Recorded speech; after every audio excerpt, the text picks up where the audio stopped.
Welcome to my channel Syndicate Academy of English Language. Today I am going to teach you about direct and indirect. कि direct और indirect क्या होते हैं और इसमें कितने सेंटेंसेस होते हैं and how we can complete और इसमें क्या क्या कंप्लीट करते हैं। तो देखिए इसमें केवल 5 सेंटेंस दिए होते हैं, राइट। जैसे ये होता है डायरेक्ट इनटू इनडायरेक्ट, यानी डायरेक्ट आपको दिया होगा और इनडायरेक्ट आपको बनाना है, ओके। लेकिन इसमें एक चीज होती है कि जो 5 सेंटेंस होते हैं बस इसी में हम डायरेक्ट इनडायरेक्ट कन्वर्ट करते हैं। जैसे पहला है हमारा असर्टिव सेंटेंस, राइट। पहला कौन सा है? Assertive.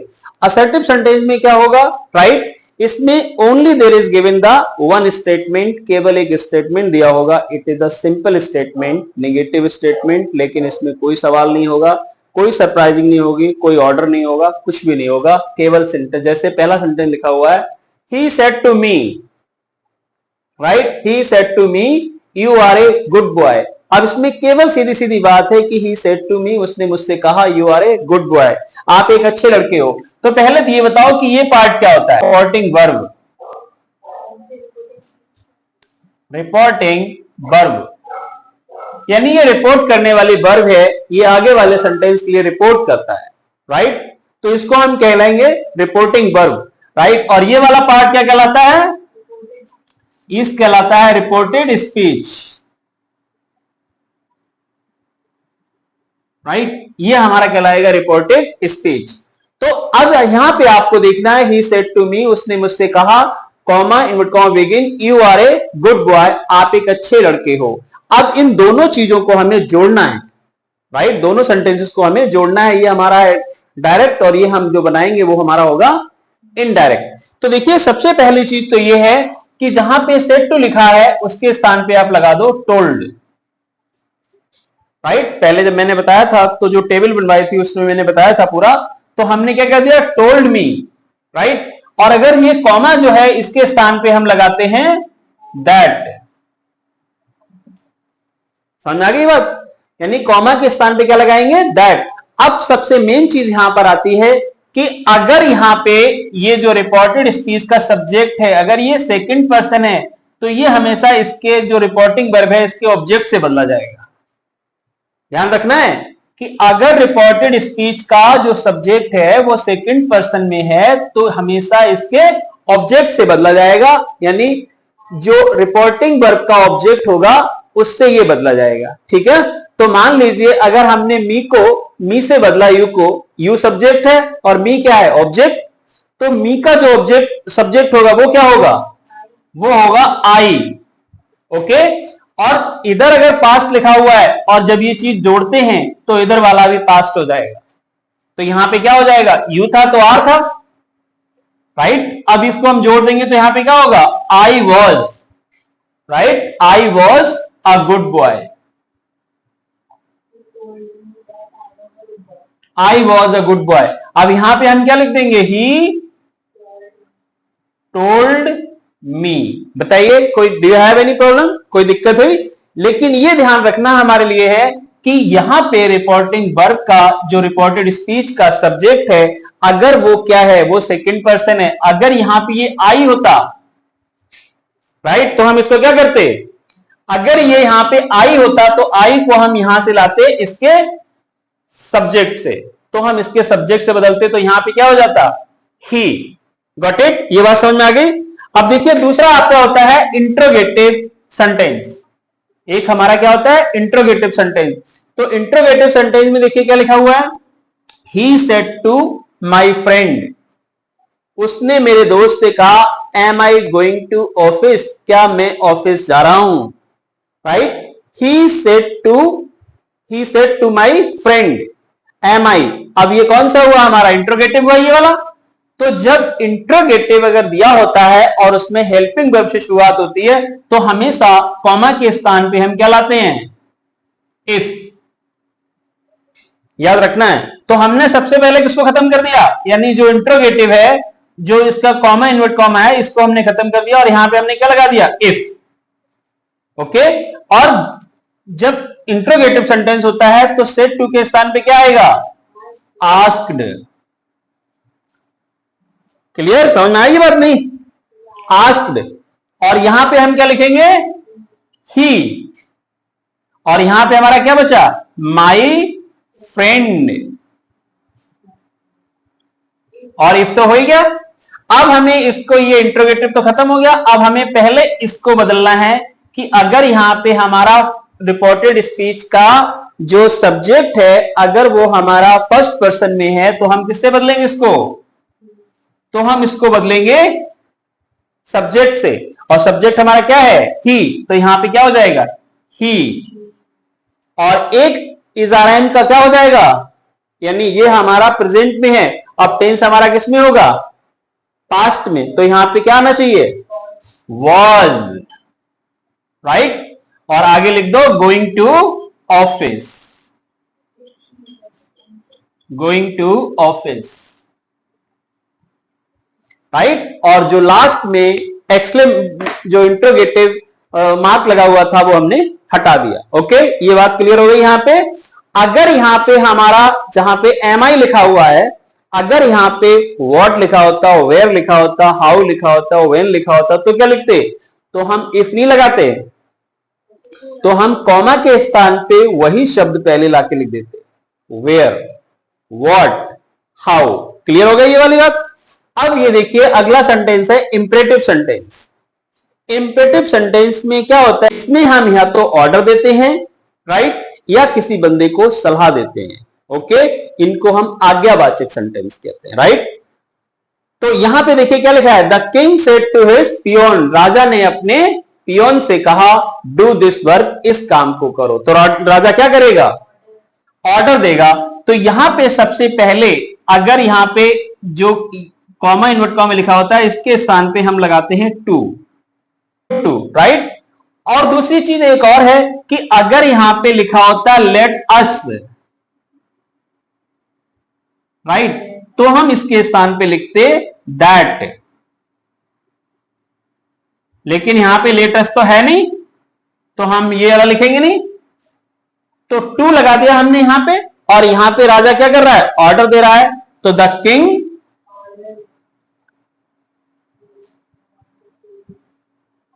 King ordered his peon, right, और टू लगा दिया, और लास्ट में ऐसे आ जाएगा टू डू, और दिस का क्या हो जाएगा, दैट वर्क, राइट। क्लियर हो गया। The king ordered his peon, और कॉमा और इन्वर्टेड कॉमा के स्थान पे क्या आ गया, टू, राइट, और डू दैट वर्क, इस काम को करो।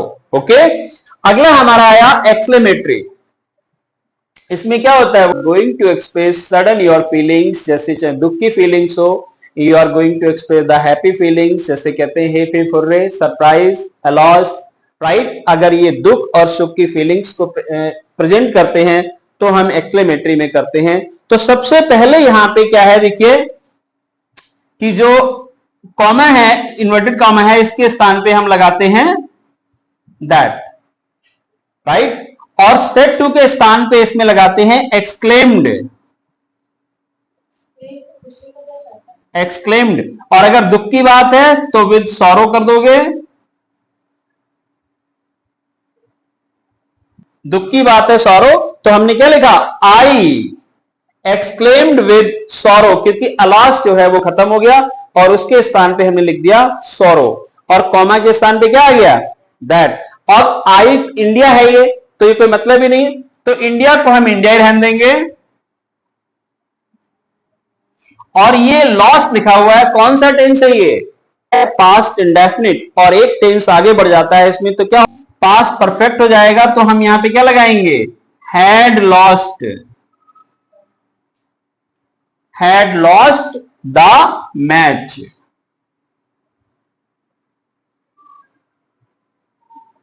Clear, had lost the match. यहां पे कोई डाउट तो नहीं लगा कि अगर यहां पे लिखा होता जॉय या हुर्रा, तो हम यहां पे क्या लिख देते, एक्सक्लेम्ड विद जॉय। अगला बच्चा हमारा ऑप्टेटिव। ऑप्टेटिव कौन सा होता है, इसमें होती है इच्छा, इच्छावाचक कहते हैं इसको, राइट। तो ये सेंटेंस में क्या है, जैसे देखिए लिखा हुआ है सी सेड टू मी, उसने मुझसे कहा मे यू लिव लॉन्ग, कि तुम जुग जुग जियो। तो ये क्या है, ये इच्छा कर रही, राइट। तो यहां पे क्या लिख देंगे, she wished me, she wished मी। और इसमें भी कॉमा के स्थान पे क्या आएगा, दैट। अब यू को हमें बदलना है किससे, ऑब्जेक्ट से। सेकेंड पर्सन हमेशा जो रिपोर्टिंग वर्ब है उसके ऑब्जेक्ट से बदला जाएगा। तो यहां पे क्या लिखेंगे, आई, और मे का क्या हो जाएगा, माइट, एक टेंस आगे बढ़ जाएगा, माइट लिव लॉन्ग। क्लियर, दोबारा समझ लो। देखो, अगर ऑप्टेटिव सेंटेंस है और लिखा हुआ है she said to me, right, may you live long, तो सबसे पहले कॉमा के स्थान पे तो आप दैट लगा देंगे, और सेड टू के स्थान पे क्या है कि इच्छा कर रहे हैं। इसमें जो वर्ड लगे, अगर कोई किसी को कोस रहा है, राइट, तो कर्स लिख देंगे। कोई किसी को कुछ नहीं समझ में आए तो वहां पे लिख दो आस्क्ड। ओके, तो यहां पे इच्छा कर रही है, she wished me that I might live long, क्योंकि मे का माइट हो जाएगा, यहां पे पास्ट है तो इधर वाला भी पास्ट हो जाएगा।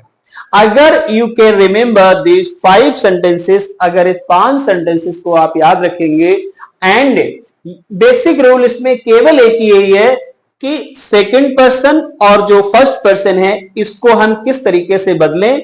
अदरवाइज जितने भी सेंटेंस होते हैं यहां जो दिया हुआ है वो आगे बदल जाएगा, लेकिन बदलेगा तभी जब यहां पे ये जो सेड टू है दिया हुआ तभी बदलेगा, राइट। अगर यहां पे सेड टू के स्थान पे आप ये लिख दो कि से, राइट, से टू और सेज टू, राइट, तो आगे का केवल पर्सन बदला जाएगा, टेंस बिल्कुल नहीं बदला जाएगा, क्योंकि अगर इधर प्रेजेंट है तो इधर भी प्रेजेंट ही रहेगा, केवल आप पर्सन बदलेंगे उसके बाद। Now I make you understand, मैंने आपको सारी समझा दी। Now you want to ask any kind of question, तो you can ask me, tell me the questions. बताइए कौन सा क्वेश्चन समझना है। देखिए, Mukesh will say, comma invert comma, dinner is ready, right. अब first of all you can understand this, आप ये समझो पहले कि इन 5 में से कौन सा है ये वाला। तो ये असर्टिव है, और असर्टिव सेंटेंस में केवल इतना होता है कि कॉमा के स्थान पे तो आप क्या लगा देंगे, दैट, राइट। और यहां पे लिखा है मुकेश विल से, मुकेश विल से लिख दो या टेल लिख दो, राइट, ये की बात हो गई। Mukesh will tell. अब ये सेंटेंस हमारा पास्ट में तो है नहीं, और यहां पे कोई ऑब्जेक्ट वो भी नहीं है, पर्सन भी नहीं है, फर्स्ट पर्सन सेकंड पर्सन कुछ भी नहीं है, ये ऐसी बात है। तो केवल यहां पे आप इस तरीके से इसको लिख दीजिए, डिनर इज रेडी। हमने पास्ट क्यों नहीं करा, इसको बाज क्यों नहीं करा, क्योंकि यहां पे हमारा क्या लिखा हुआ है, ये फ्यूचर और प्रेजेंट दोनों होते हैं, ये कभी टेंस नहीं बदलते, ऐसे रहेंगे। अगला बताइए, she said, comma in comma, when will you return, right. अब देखिए कौन सा है ये, इन 5 में से कौन सा है ये वाला, इंट्रोगेटिव है, राइट। और इंट्रोगेटिव में सेड टू के स्थान पे क्या बताया था मैंने, आस्क्ड, राइट, शी। और अगर मैंने कहा कि अगर यहां पे हेल्पिंग वर्ब दी है तो यहां पे इफ आएगा, और अगर यहां पे व्हाट, व्हेन, वेयर दिया हुआ है तो क्या आएगा, तो फिर यही लगेगा व्हेन, ये नहीं हटेगा, राइट। अब ये सेंटेंस हमारा क्या रहा, अब ये जब ये इंट्रोगेटिव था तो इसके तुरंत बाद आपको हेल्पिंग वर्ब रखनी है, लेकिन अब क्या हुआ, इंट्रोगेटिव नहीं रहा ये, अब ये क्या हो गया, अब ये कंजंक्शन का काम कर रहा है। अब ये कंजंक्शन का काम कर रहा है तो आप इसको बदल लो। ये हमारा कौन सा पर्सन है, ये हमारा सेकंड पर्सन है, और सेकंड पर्सन हमारा किससे बोला जाता है हमेशा, और विल का क्या हो जाएगा, ये पास्ट टेंस है तो ये वाला भी पास्ट टेंस होगा, तो क्या हो जाएगा, ही वुड, और रिटर्न ऐसी रहेगा। यहां पे रिटर्न नहीं करेंगे आप, क्यों, क्योंकि आपने विल का वुड कर दिया, तो एक ही वर्ब बदली जाएगी, दोनों वर्ब नहीं बदली जाएंगी। क्लियर है। Next you can tell me, अगला कोई बताइए। He, He said to me. Begin next. Might is right. Might is right.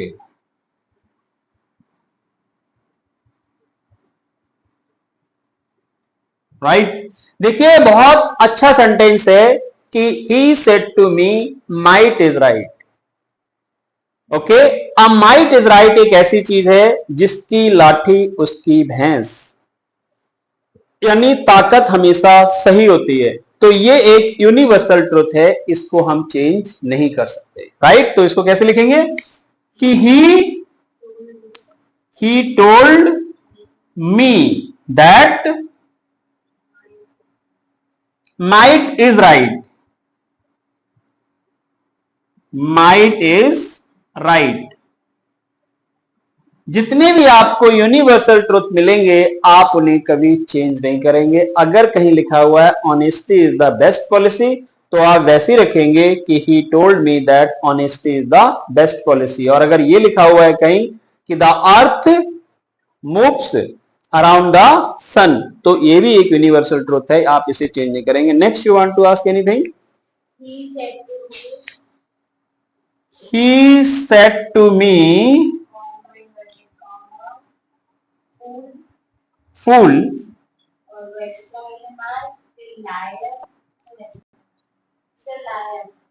Liar. Liar.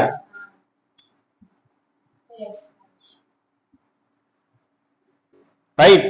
Fool or liar. Right. He said to me. Okay. अब ये हमारा कौन सा टेंस है ये? एक्सक्लेमेटरी। राइट तो यहां पे क्या है कि इसके स्थान पे तो आप कर देंगे exclaimed, exclaimed me that, comma के स्थान पे दैट आ जाएगा। राइट तो यहां पे हमें सेंटेंस को अपने तरीके से बनाना है कि जो मूर्ख होते हैं बड़े लायर होते हैं। राइट दैट फूल, ये फूल है खाली फूल से, फूल सॉरी वॉज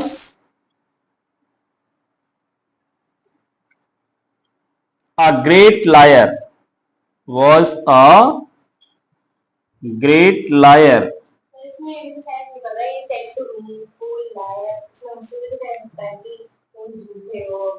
हाँ तो ये नहीं, जो फूल है वो लायर होते हैं, ये सेंस आ रहा है यहाँ पे तो हम लिखेंगे फूल वॉज अ ग्रेट लायर। और अगर इसको ऐसा माने कि मूर्ख हमेशा झूठे होते हैं, ये खैर बात यूनिवर्सल ट्रुथ है लेकिन ये सही नहीं है हमेशा। ठीक है ना, तो आप इस तरीके इसको बना सकते हैं।